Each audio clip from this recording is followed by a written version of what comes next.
Midwest. Welcome back to another episode of Midwest Today.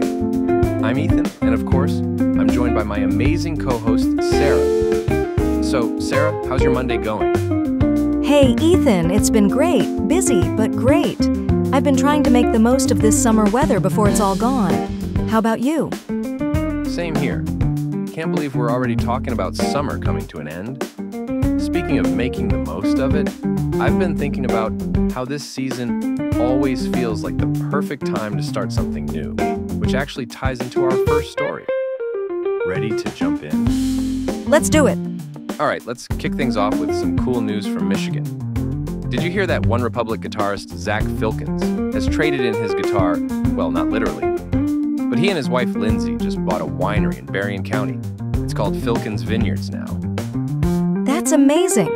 It all started when they visited the area after a concert in Grand Rapids and fell in love with the local wineries. It's such a great story. They actually bought the very first winery they ever visited in Southwest Michigan, Karma Vista Winery, which they've now renamed. Exactly. And they're not just putting their name on it. They're really diving into the business. They've even brought on a winemaker with decades of experience in Napa Valley. It's clear they want to make this something special. I love that they're so hands-on. Zach and Lindsay said they've always dreamed of owning a winery ever since their honeymoon in California. Now they're making it a reality right here in the Midwest. How cool is that? So cool. And it's such a beautiful area, too. Perfect for a weekend getaway. Who knows, maybe you'll catch Zach playing a little impromptu concert between the vines. Now that would be a treat. If you're in the area, it's definitely worth a visit. But let's switch gears from vineyards to something a little more serious. Our next story is a bit more sobering, but it's important. More and more farmers in Wisconsin are seeking mental health counseling, and it's a trend that's been growing due to the high costs and low commodity prices they're facing. That's right. The Wisconsin Department of Agriculture's Farm Center has seen a significant increase in farmers reaching out for help. Last year alone, they paid for 444 counseling sessions for farmers and their family members. And it's not just about the financial stress. Many farmers are feeling isolated and overwhelmed, dealing with the pressures of managing their businesses and the unpredictability of farming life. It's a tough situation, and it's really important that they know help is available. Absolutely. And for anyone listening, if you or someone you know is struggling, you can call 988 to be connected to a 24/7 mental health hotline. It's so important to take care of our mental health, just like we take care of our crops and livestock. Definitely. The Wisconsin Farm Center is doing great work, offering free assistance and connecting farmers to the right resources. It's a good reminder that no one has to go through this alone. Well said, Sarah. Now, let's talk about something that could have a big impact on workers in Missouri. Missouri voters have a big decision coming up this November. They'll be voting on whether to raise the state's minimum wage to $50 an hour and guarantee paid sick leave for workers. That's huge. If this measure passes, it'll gradually raise the minimum wage from the current $12.30 to $15 by January 2027. Plus, it'll require employers with 15 or more workers to provide paid sick leave. It's a major step forward for workers' rights in Missouri. The campaign behind this, Missourians for Healthy Families and Fair Wages, has been pushing for better working conditions for years.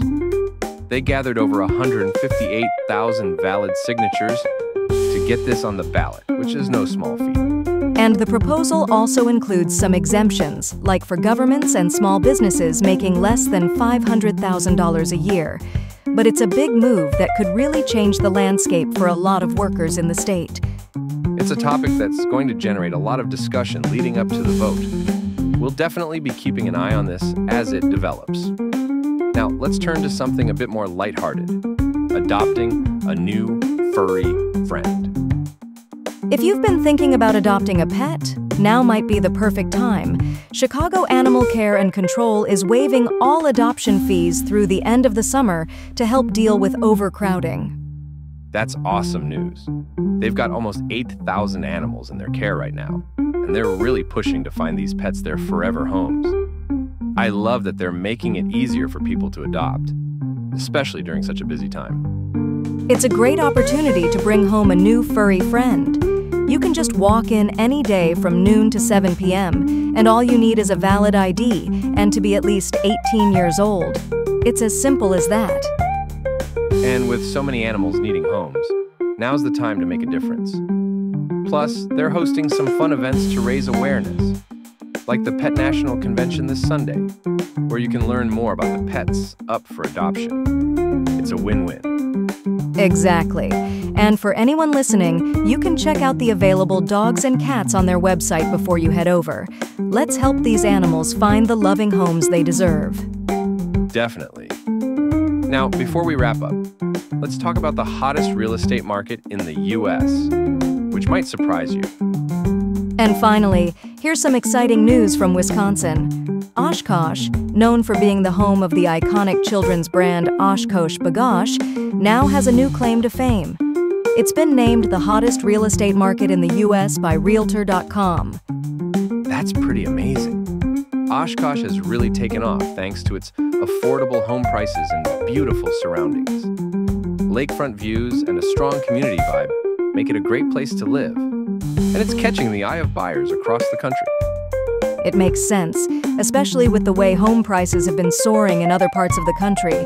People are looking for more affordable options without sacrificing quality of life, and Oshkosh seems to check all the boxes. It's definitely a city to watch. Whether you're thinking about moving or just curious about the latest real estate trends, Oshkosh is definitely worth keeping an eye on. For sure. And that wraps up today's episode. We've covered a lot today. Everything from wineries to real estate, and even some important mental health resources. There's always something interesting happening in the Midwest. Absolutely. Thanks for tuning in, everyone. We'll be back next week with more stories from around the heartland. Until then, stay tuned and stay Midwestern.